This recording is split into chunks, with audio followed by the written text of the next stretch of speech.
Hello and welcome back to the channel. Today I'm trying to defeat Martin with a single piece that transforms into a different piece each move. Let's get started with game number 1. Alright, game number 1, as you can see, the only two pieces we have on the board are my king on e1 and my pawn on e2. Now, if I make a move with this pawn, it turns into a knight, and then it will turn into a bishop, a rook, a queen, and then back into a pawn, cycling through for every turn. Now, I think the general strategy for this first game against Martin is to keep this sort of transformative piece near the center of the board. That way, I'm more poised to grab free material, like this pawn on f5. We do get pawn to g6. I have no choice but to retreat the bishop, which now turns into a rook.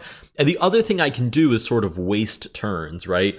This piece won't transform if it's not the one that just moved. So if I move my king out of the way, this piece stays a rook for the next turn. We're met with pawn to b6, and I think that is honestly pretty fair. However, I could also move this rook over to d4, which brings me to possibly, I think the most challenging part of this entire variant, is the queen to pawn transformation. So if I move this rook to here, to d4, it would turn into a queen, which means it threatens h8. But if I ever move my queen to h8, it would turn back into a pawn. Now, I debated for a little bit whether or not pawns should promote, but I think since it would throw off the cycle, it would be a little bit against the spirit of the game mode and also a little bit broken to just be able to throw your queen into another queen before moving away and turning back into a pawn. But I don't know. You guys let me know if you think that's a better addition. I thought this was more concrete. So for this specific game mode, a queen would turn into a pawn, and then that pawn would never be able to move again, which means I would have to play the rest of the game with my king, and checkmate would be literally impossible. I'll make a move with my rook to turn it into a queen, but this also brings me to another interesting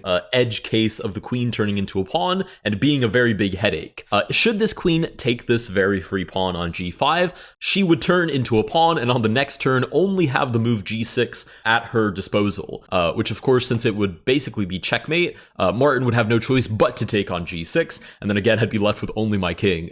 So the queen is actually weirdly nerfed in this variant because she's always threatening me kind of to turn into a pawn. So I'm actually better off moving her somewhere where on the next turn as a pawn, it would move to a square where as a knight, it would target a free piece. If that makes any sense, I will just exemplify it. We move the queen where she turns into a pawn, where on the next turn, it turns into a knight, which actually has a threat on the board. We are immediately targeted. Martin is playing this rather aggressively, but I can take on g5, and that is just free material. And now I kind of have to think what I want to do for this next series of transformations, or actually I could probably just move my king over. Okay, never mind. Martin does in fact defend the free bishop. So now I have to think, on the next turn, my bishop will turn into a rook and then a queen. So is there anything that I can target with that? Actually, I think a better question is there any free material at all? And to be frank, I don't see any. So maybe I'll just wait around for a little bit longer. The queen shuffles over, and I think that's what I'm gonna do. I'm gonna leave my bishop on g5. I think it's half decently placed there, and I'm just gonna move my king around until I actually see something that I can target. Get a knight to a6, but even that is actually protected, so we'll wait around a little bit more. There we go. That's something that I can put eyes on. We'll move the bishop back to f4, which turns it into a rook. The queen targets the rook, but the idea was to take on f5 anyways, turning it into a queen, which means on the next turn it'll be a pawn. Now, luckily, you can have back rank pawns in this variant. I'm going to move her all the way back to b1 so I can safely develop the pawn to b2. We turn into a knight. I think I'm better off as a bishop. We're looking at a6, which I do in fact get to grab up, and then we get knight to d5. Now, I don't actually think this rook is in danger of being captured, but I'd rather have this sort of transformative piece in the center of the board, so I will move the rook back to turn it into a queen, move the queen over to turn it into a pawn. Pawn immediately gets targeted, but I develop it into a knight, and now I like this a little bit better. In fact, I'll move my knight to e4 and turn it into a bishop. So now I have my transformative piece sort of poised, right? Because it's getting ready to turn into a rook and then a queen, and then eventually a pawn again, but for these next two turns, I have, I think, a lot of leeway on grabbing free pieces. So now I'll wait around again. I will admit, this challenge is significantly easier because we are playing it against the Martin bot, who doesn't even see ideas like knight to c3, which would have just grabbed free material. So I will probably try a game against Spartan as well. Okay, we can definitely grab this knight. Let's go here, snatch him up, and then safely move our queen somewhere that can't be blocked. So h3, there was no way for black to attack or block that square in one turn, so I can immediately turn back into a knight. But yeah, against Martin, realistically, I mean, there are actual threats on the board, but I don't really have to calculate them because half the time he's not going to see them anyways. So I'll take this pawn on a4. Here comes the king. They're going to have a little playdate session on the queen side of the board. Is there any more free material I can grab? Yes. I think I can move. Oh, this is an interesting mechanic as well. I wanted to have a light squared bishop to target the rook, but the problem is since my knight is on a light square, it can only ever move to a dark square, which means I'm guaranteed to have a dark squared bishop on the next turn. So whenever I have like that pawn turning into a knight, I have to realize that if that pawn moves onto a light square, I'm guaranteed to have a dark squared bishop next. Again, this is all rather convoluted, but I promise it makes sense. Okay, let's move the knight towards the center of the board. We do get that dark squared bishop.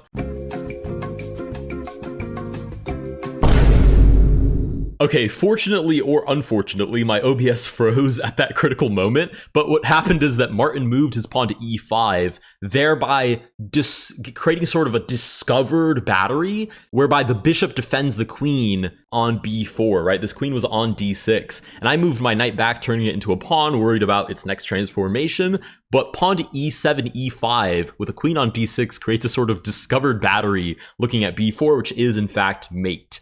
Wow, so I lose against Martin. That is insane. Okay, let's try that one more time. All right, we've reset the board. I'm going to be much more aggressive about pursuing free material, so I'll keep this piece very nice and centered. We'll move the bishop back to turn it into a rook, grab that knight by turning into a queen. We'll move the queen back, turn it into a pawn, back into a knight, centralize, and I'll hang out for a second until I see something free that I can grab. Don't mind if I do. We turn into a rook. Oh, which instantly gets trapped, but I can escape pretty easily here. Rook to a7 turns it into a queen. We'll retreat back into a pawn, develop into a knight. Don't mind if I do. What else is free? Nothing, so I'll wait around. I'll wait around with my king. That's totally okay. That's 100% free. We'll move the king over. We're targeting everything under the sun. We'll take here, but I can't actually take this rook. Well, now I definitely can't because it's defended. But I'm going to move my queen out of the way so she can push into so when she turns into a pawn, she can push into a knight. We'll grab on b5, grab on c4, wait around because that rook is very nicely centralized. The cool thing is now there is definitely a method to the madness. Because I've already gone over all of the nuances of this variant in the first game, so now I can go through and just grab everything, and in my head, everything belongs to me. The only thing I haven't really thought through is how on earth checkmate works here. Okay, can I play this, which would be a fork because this is going to turn into a queen? King moves over, I take as a pawn, and as long as Martin doesn't play here, which I don't think he will, I can still move that pawn. That should be, oh, rook to d7. That's a pretty smart move for Martin. Okay, now I can definitely take, though. Move the pawn down, turns it into a knight, and how does checkmate actually work here? Might as well move back and turn into a bishop. I think what I need to do is corner Martin, such that on the next turn, I would turn into a rook and then a queen and then give ladder's mate. I think that's actually pretty sound. Oh, actually I can do it right now, right? Because the kings are in the perfect position such that when I turn into this rook, if he moves back over, it's immediate ladder's mate with the queen. And if he shuffles over, then I just move my king over. And I'm treating this piece like a double rook basically, or like a rook on this turn and a rook on the next turn. Even though it will turn into a queen, it will function as a rook to give that back rank checkmate. With that, we do actually defeat Martin. And just for funsies, I think I'm going to get smoked, but we'll try a game against Spartan. All right, we've got our game against Spartan set up. I'm going to try the same strategies because, to be frank, I don't think I have a chance really doing anything else. Right, we'll centralize this piece. Okay, that was honestly avoidable.